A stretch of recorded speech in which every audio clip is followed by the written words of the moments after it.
دوستان مشتری یه دونه ویدیو خارجی برای من فرستاد، یه سازنده که با کار دست این نقره رو ساخته. به من گفت تلاشو واسه من بساز. بریم ببینیم چه کارایی براشون انجام دادیم.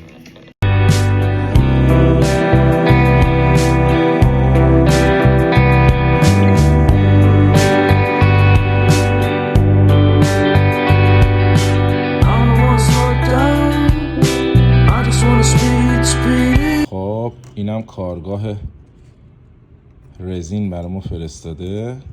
ببینید این پایه، این گلبرگ روش میخوره. الان شاخه دارن، نمیشه خیلی تنظیم کرد. اینا با این چند تا قطعه این انگشتر درست میشه. نگاه کنید، بریم ببینیم چه شکلی میشه. خب اینم پایش آماده شد. بریم برای مخراجی و آبکاری و ببینیم چی میشه. اینا کار زیبایی که مخراج کاری شده و بریم برای آبکاری.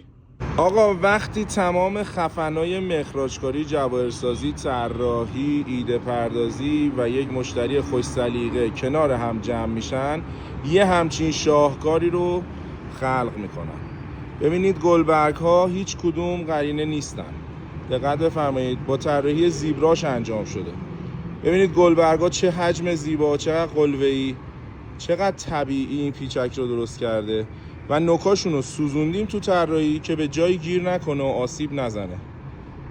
واقعا این کار شاهکار شد.